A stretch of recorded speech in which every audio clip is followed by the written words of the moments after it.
and welcome back to the Smarter Building podcast. On today's episode, we are joined by Marade from Grimshaw, and we are live at our BIM Summit event by Symetri. So welcome, Marade. It's great to have you. It's great to be here. So how are you finding the event so far? I'm really enjoying the event. It's been fantastic. A lot of really good speakers, very informative, and yes, it's been great. Excellent. So could you just start by introducing yourself a little bit and your role at Grimshaw? Yeah, my name's Mairead Gallagher Morgan. You can look me up on LinkedIn. I am BIM lead for Europe and the Middle East at Grimshaw Architects. I sit within the design technology team, which is a global part of the support team, basically, that supports the architectural team across Grimshaw. I look after the Dubai studios, the London studios and Paris studios, and basically there's the same as me. Design technology team is basically broken up into two strands. There is a BIM strand, which I look after, and there is a computational strand, which is app development, urban computational development, parametric design, lots of amazing computational stuff. Yeah, that's a lot. It is a lot. And it's looked after by my partner in crime, Ivana. And then within the APAC region, there's a BIM lead, Alan. And then in the New York region, or US region, there's a BIM lead as well, called Charlene. So you're a regional BIM lead there. For basically Europe and the Middle East, yeah. Okay, cool. And then it's the design technology team work as a team, and we support the architects on their projects. So whatever type of project, the BIM support will normally be around information management, BIM processes, working to ISO 19650 on quite large scale projects. At Grimshaw, we do a lot of different sectors. We're probably best well known for doing the Elizabeth line. Oh, wow. Which I probably should have started with that. So we did the Elizabeth line, and we've recently won the Sterling Prize for that, which is kind of, in my opinion, like such an amazing thing to be part of. So what actually goes into like designing for the Elizabeth line then? A lot of work. The team worked on it for years, and there's a lot of, so the good thing about Grimshaw too, it does a lot of infrastructure projects, transportation projects, and we work on airports as well. So a lot of them quite large scale, major projects, capital projects.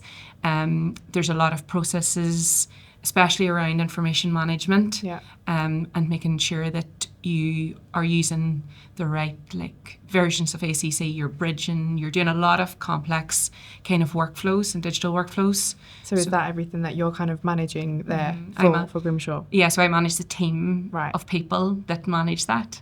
So Big job. It's a big job. I worked my way up, though. I started my career in architecture, studied architecture. I've worked, I was first on site when I was 3. My family's in construction. Oh, wow. Yeah, and I wanted to be an architect since I was 11.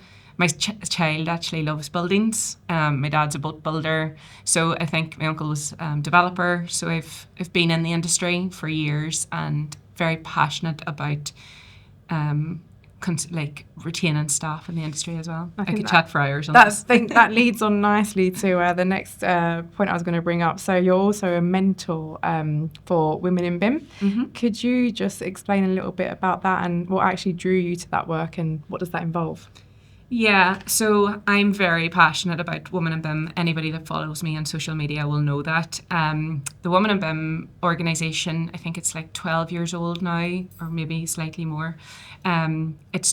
Rebecca started it, and basically it was designed to create a safe space for women in the industry. And promote digital transformation and nurturing the next generation of people coming through, which is hence the mentoring program. Yeah. The mentoring program figures, I did a presentation on it recently, but it's phenomenal. The scale of the Women in BIM network is a massively global network. So I've made friends in all over the world. I know people from New Zealand, Australia, Brazil. A girl that I met at the conference, she's on my Instagram. So it's been... There's even people here that you know that have been part of that, right? Yeah, so it's been really good. And I'd say that the reason I'm a big advocate of it is I am a mum, and parenting is not easy in this industry. And whether you're male, female, whatever gender, it's not easy. and coming back into this industry where there's a big requirement to do long hours. It's like it's project driven. Yeah. When the project needs, you need to do the hours. And if you have a child in childcare, or you have a child that hasn't slept, like my child didn't sleep till he was 5. Like he slept minimal hours. Wow. And we went into COVID and he was a newborn, and only for the Women in BIM network, I would not be where I am today. So how did you get into the Women in BIM network then? So I think it was, I met Vicky years ago, who was really involved with it. I think due to my personality as well, I used to go to a lot of these events. I was involved with young entrepreneurs in property, was involved with women in property. And then, so I was kind of used to networking and attending these types of functions, but I found them really, really intimidating as even a confident girl that I am. I found them really challenging to walk into a room where, one, I was predominantly the only Irish female in the room, and I do have a strong accent, and the Women in BIM network meant, as well as Women in Property and them kind of diversity networks, meant when I walked into a room, I knew someone. Yeah. And I had like a safe space to go to be like, I'm not standing by myself. And then when that happened, I met more women, and it just grew and grew and grew. And even today, there was John Arnott and 4 Women in BIM ladies having lunch. Oh, wow. And it was so lovely, but I was like, this is the reason I'm part of this network. And then we were encouraging him to become a mentor. I'm also part of the Digital Design Leaders that I've encouraged, which is a group of architectural professionals, and I like IT and architectural and detailed design professionals, and I've encouraged them to join the Women in BIM network. And so talking back about that sort of digital side, I think we've spoken before. You've got a lot of experience in helping design businesses like transform their digital workflow. Yeah. So it sounds like you've met a lot of people along that journey. So could you just tell us a little bit about that and how that process has looked for you? Yeah, it's changed a lot, I would say, is probably the one thing. One of the major changes that's happened is there's been a shift in the last couple of years where we talked about it a lot today about data actually being valuable, and data is now more valuable than gold. Like that shift has happened, and the construction industry, not, I would say all of the construction industry, but the parts that I'm in have recognised that. We have fundamental data as requirements now on some projects, which means that a project may have not been bid for like accurately years and years and years ago because it was bid before the requirements have changed. So yeah, remind me of the question, sorry. So we were just talking about how you are helping sort of design businesses transform and get ahead of these sort of digital processes. So the thing, that's what I was trying to say, is like it's not an easy thing to kind of stay ahead of the curve because the landscape's constantly changing. One of the gentlemen today talked about change management, and weirdly, like, it depends. I think the thing is as well, across the industry, there's so many different ranges of skills to what a BIM lead or a BIM manager does, or a BIM coordinator does, or a digital design leader. Like there's such a vast scale of job roles within that job role, but the one fundamental thing that they all have in common is that they're dealing with data, changing requirements, and to developing certain project standards to particular requirements such as ISO 19650. Like, you know, you have to work in a particular way, you have to manage the change management. I think that's also been a bit of a topic at the event today, sort of, is BIM even like kind of BIM anymore?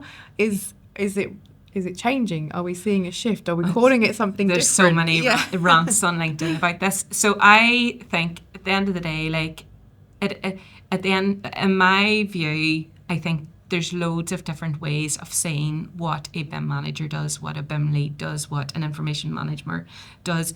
At the end of the day, my personal view is it's about the project. Like, we manage the data for projects to get built on site. Yeah. Like, that is simple. And like Melanie talks about this, she's like, keep it simple. And she's 100% right, Melanie, Woman in BIM, reach out. But it is about keeping it simple. It's about handing over useful quality data at the end of a project.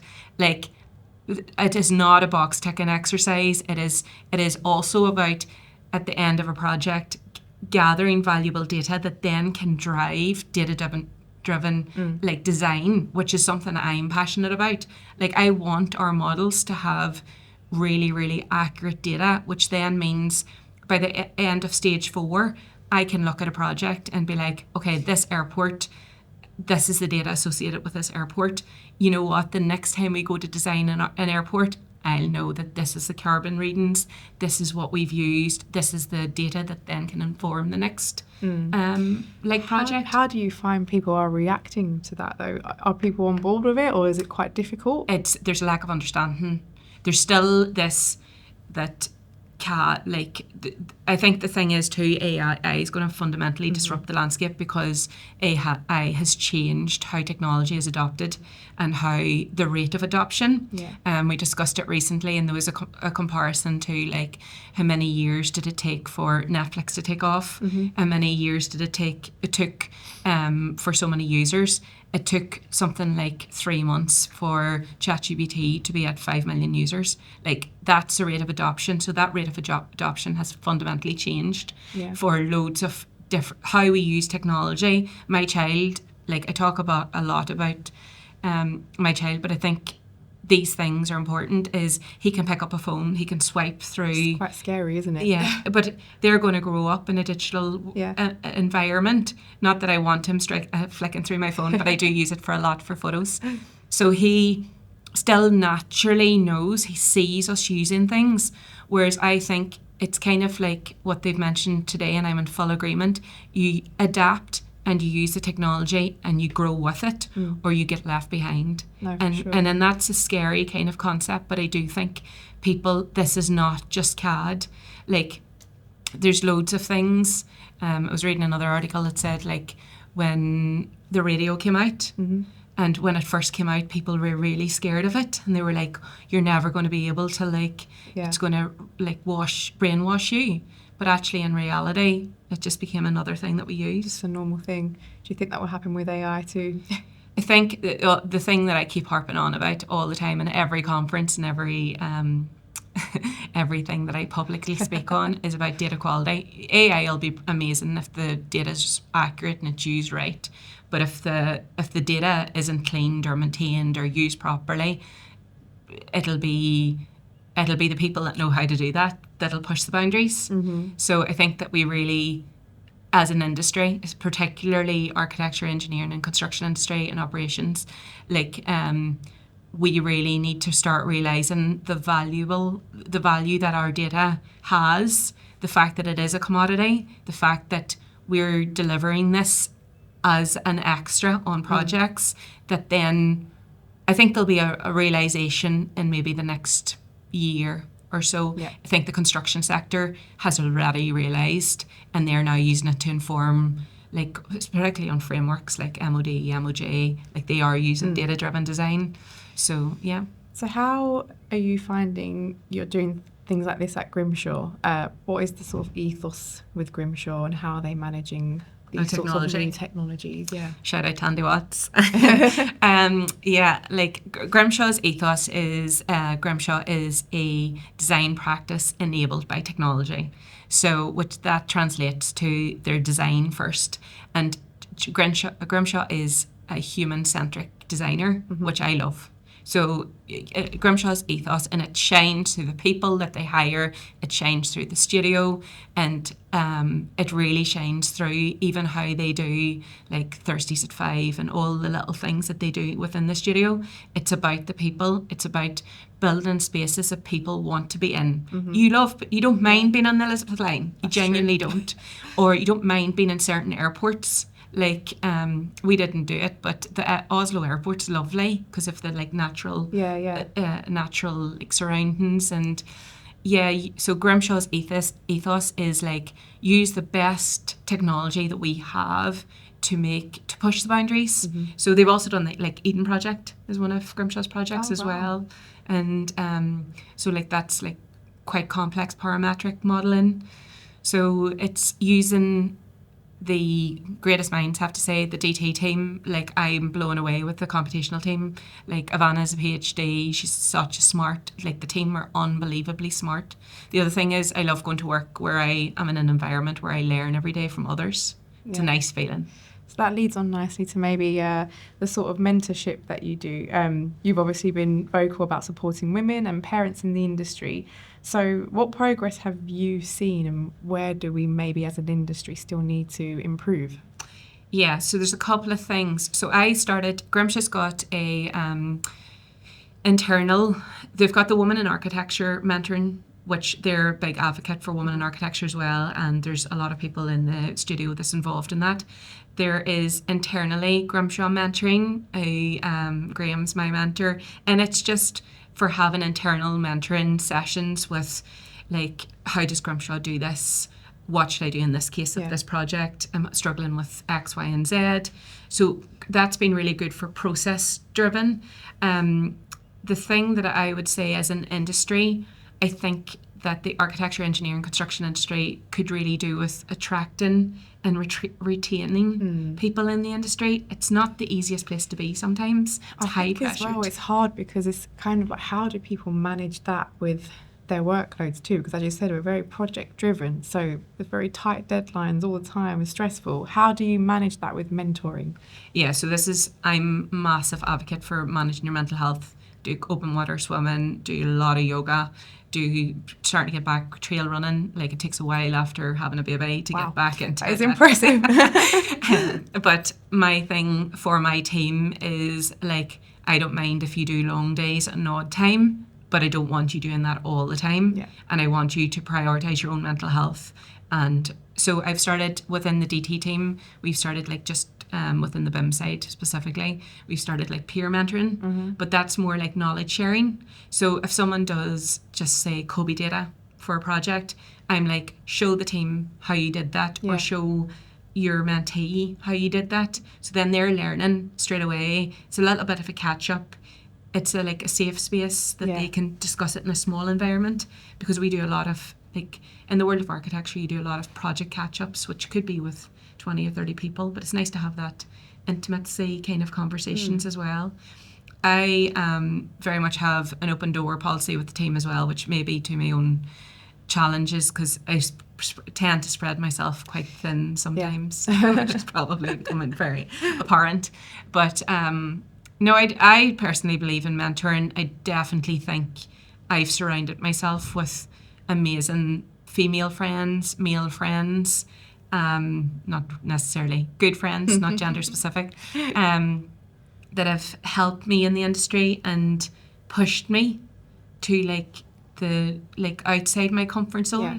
And I think the thing is, with a mentor, they can do that as well, but they kind of allow you to be in a safe space to be like, you know. So how do we kind of push that out more in the industry? Because I think we've said, well, you've explained, like, the importance of it, but why is it so crucial in our industry specifically right now? I think there's a massive skills shortage. I've done a lot of interviews recently, and I think there's a big gap from university to actual on the ground project experience. And I think it's also attracting people into the industry, whether it's on site. I'm a massive fan of apprenticeships. I think if I had have done it again, I would have been better suited in an apprenticeship. I enjoy the workplace. I'm a worker. I've been working since I was 11. That's all how you learn as well, then, isn't it? Some people learn in an academic environment. I was better learning on the job. So I do think that we can be attracting, like, career joiners or career changers. So encouraging, like, just for example, like, women that have had children that don't want to go back to the place that they previously worked. Like, that's, you can, like, teach someone how to use Revit, or how to, or do, like, a technician kind of learn certain software, learn AI and the AEC. You know, there's loads of different ways you can use transferable skills. It's not just about females, it's just about anybody, and attract them into our industry. There's a lot of disruption happening at the moment, and a lot of the disruption, especially one of the gentlemen talked about new apps coming in and sitting on top of Autodesk as a platform. Oh, yeah. A lot of them new apps are being developed with people from economic backgrounds that have no industry experience, because I'm part of the Building Innovation Awards as well. Yeah. A lot of the people that are developing these new tools, some of them they've come into the industry because they can see the potential. We need the people that's in the industry with that fountain of knowledge to start adopting and taking on board technology. So what one piece of advice would you offer to someone, or advice for emerging professionals, especially women or parents? If you could offer one piece of advice, what would it be for those people? I've heard and read this several times. I would say be your authentic self. There's only one you. And it's so true. And I don't know if I ever, I nearly feel emotional. As a 40-year-old woman, she's probably share my age, but I think I only believe that now. And it's a nice place to get to. It's just be yourself. There is only one you. You have your own wee particular skill set. Yeah. Didn't think I'd be that hard. It's beautiful, crying honestly. on a podcast. No, I think, and it's so great that you're doing stuff like this, because as I've seen today myself, there's so many people that know you. And I think it's nice, I'm not necessarily even myself in the same kind of job as you, but we're in the industry. Yeah. So I think we can learn a lot from each other. So I think it's really good to see that we've got people like you that are advocating for this in the industry. That's good. And the industry previously would have been, the construction industry for years, especially in Ireland, was just show no emotion. Yeah. It'd be strict on site, take no BS. Whereas I do think that doesn't work anymore. I don't want to be penalised on a site. I want to be treated with respect, and we're all here to deliver a job. That kind of bullish approach doesn't work anymore, and you're not going to retain staff. No. And I think it's another thing as being a woman, as you've already touched on. So how have you sort of managed that over the years as well? Because being strong and, taking that across. What does someone say? There's a thing you're only as strong as your partner. My husband is amazing. And he's such an advocate for a strong woman. He really is. He really is. He's part of the diversity and inclusion network, and he's been he's allowed me to be myself, and probably allowed me to kind of nearly grow in that space to be the strong woman and the outspoken woman that I am. Yeah. He's also English, not from a traditional Irish background. So because I'm from rural Ireland. Yeah. You're not, you would be kind of, it's not the done thing to be an outspoken woman in rural Ireland. Wow. Yeah, so I've definitely pushed that boundary. Maybe my family has pushed that boundary, the generations before me. No, and it sounds like it's been around you before. Like you said, you were a bit on a construction site from a very young age. No, my grandmother was a machine, she's class. So she had little knitters around Ireland knitting for her, and that was 80 years ago. So, yeah.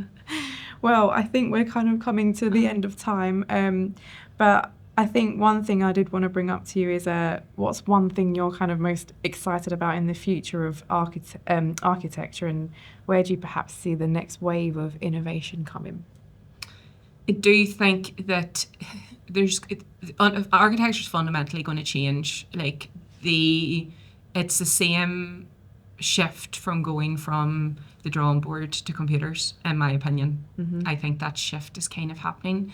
I think how we design is going to change. I don't think architects will be replaced by AI. Yeah. It takes 7 years to be a chartered architect. It's a long process. I think Theo mentioned it earlier. It was architects are not going to be replaced by AI, but those that don't use AI are going to get left behind, and you've touched on that as well. Yeah. The other thing I would say, though, around that is there's so many generations in the workplace at the moment. It's really, really important that we retain all that knowledge. Yeah. So if there is the people in the industry that's about to retire and don't want to adopt technology because they're just I'm nearly on the way out the door, we still need that information kept. So someone needs to work with them to take that knowledge so that it's not lost. Yeah. And I think it's I have amazing conversations with my father-in-law, who's an architect. And he did amazing work in Essex about planning, and me and him just have great conversations about what I'm doing, but how it translates into business strategy and what was done before. So like the technology has always disrupted these industries. It's just important to kind of retain information, attract people to the industry, and be your true self. That's all. That's great. So where, I know you're like a regular speaker at a lot of events, where can people find you next? Oh, that's a good question. So people, I've been kind of told by family members and everybody, stop doing so much.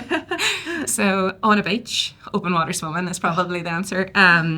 Thankfully now I live beside the coast, which is lovely. No, all jokes aside, I'll be on the stand at Digital Construction Week for Women in BIM, and I'm hoping to write a proposal for AU. Oh, cool. Yeah, and what else am I doing? Building Innovation Awards, and several things. Still sounds like quite a lot. And then obviously LinkedIn, and I do have a little Instagram that's like Architecture by Marade, which is kind of my I'll follow that. Yeah, it's like my little like kind of a little snapshot into my life and all the extracurriculars that I do. Excellent. Well, thank you so much for joining us today, Marade. It's been a pleasure having you, and we'll speak to you soon. Thank you. It's really lovely. Thank you.